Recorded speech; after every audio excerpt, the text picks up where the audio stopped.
primary purposes of our Young and New Members Committee is to serve as a resource for ABI's young and new members. So with that in mind, in 2023, we plan to focus on providing opportunities for our members to get more involved with ABI and to promote themselves within ABI by either writing articles for our newsletter, speaking on our panels at various ABI conferences, or presenting on our webinars. We also plan to focus on connecting our committee members with other young and new insolvency professionals throughout the ABI membership. One of the ways we plan to do that is by hosting virtual happy hours prior to all of ABI's big conferences.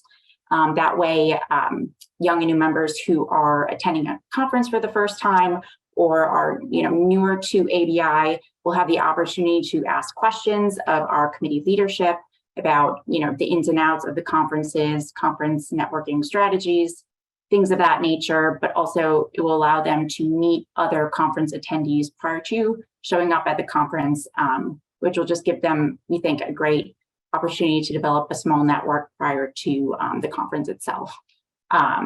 Conferences can be pretty intimidating for younger members, so we've gotten really good feedback from those happy hours in the past, and we plan to continue to offer them in the future.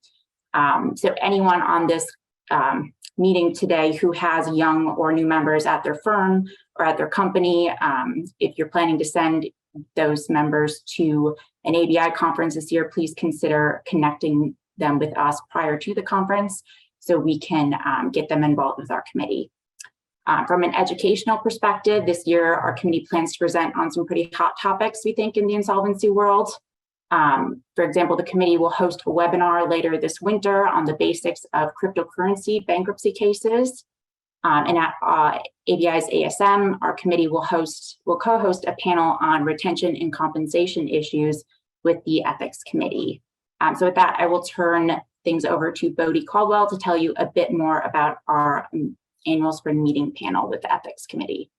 Bodie? Hello, everyone. Thank you, Chrissy. My name is Bodie Caldwell. I'm the Young and New Member Committee Education Director, co-director, excuse me. I have a partner. And our committee is very excited to be paired up with the Ethics and Professional Compensation Committee for annual spring meeting for our panel. Our spring meeting panel is going to focus on disputes regarding engagement of counsel and payment of fees, hot topic kind of stuff.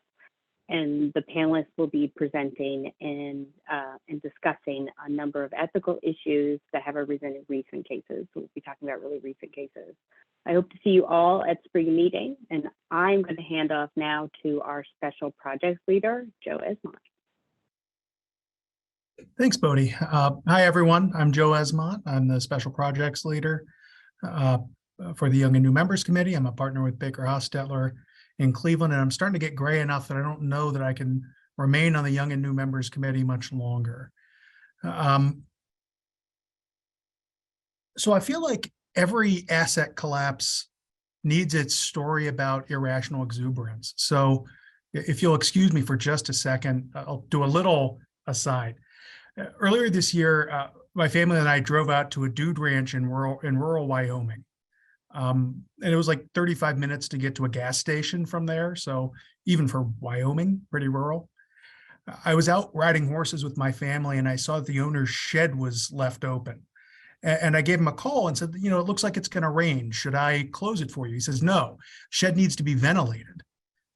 Why does the shed need to be ventilated?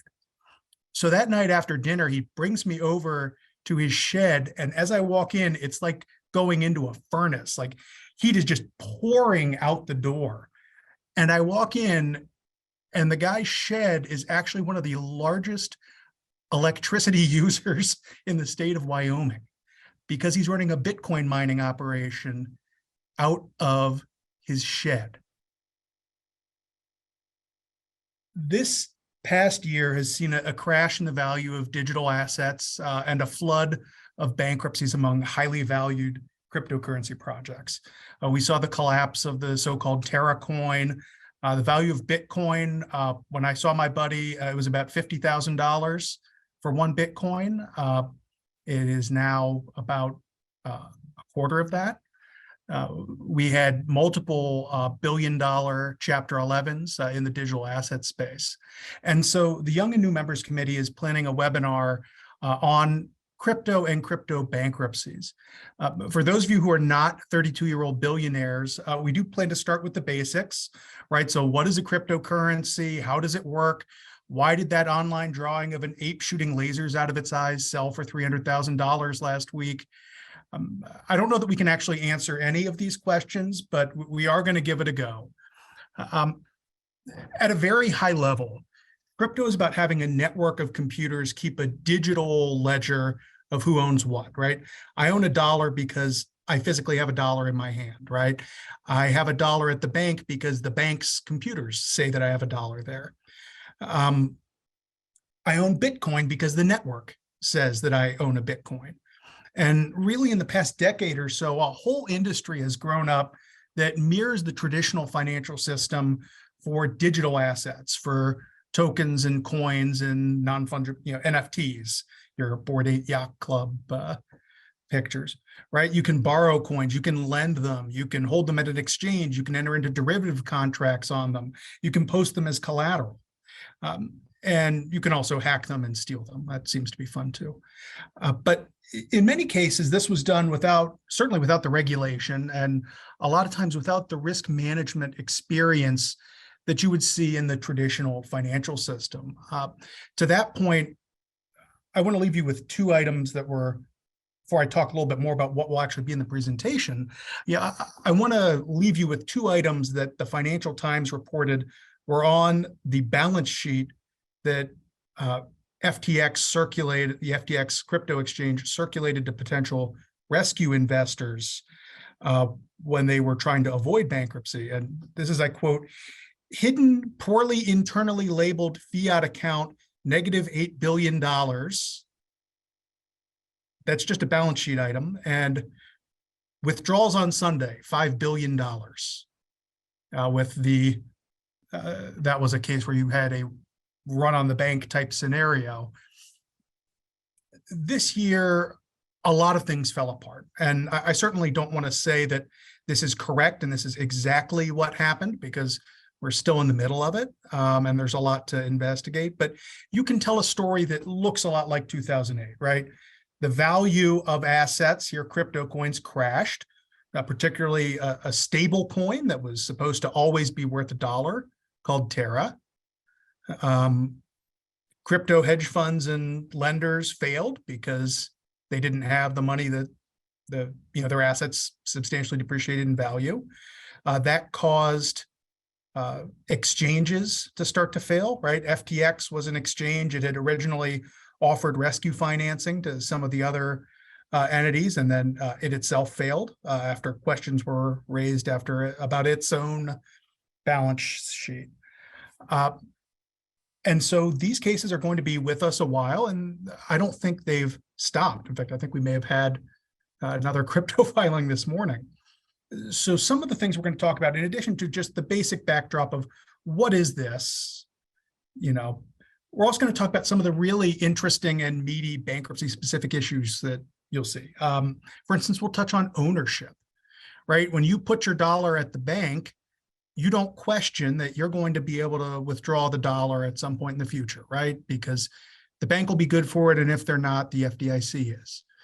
Here, there's a big question. If you parked your coin, if you parked your Bitcoin at an exchange, do you still own it? Do they have to give it back to you? Or are you an unsecured creditor and you're going to probably get very little, right?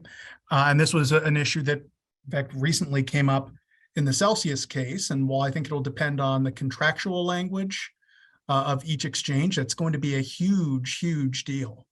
Another thing that you're going to see is international fights, right? We actually had the FTX debtors said that their assets had been hacked, and it turned out it was apparently, I can't promise for sure, that was a reference to the Bahamian government and the liquidators appointed by the Bahamian government who alleged that they were the ones who should be in control of those assets. So I think there's a lot of really interesting items to be talked about and to be worked through. And I don't think these cases are going to be going away anytime soon.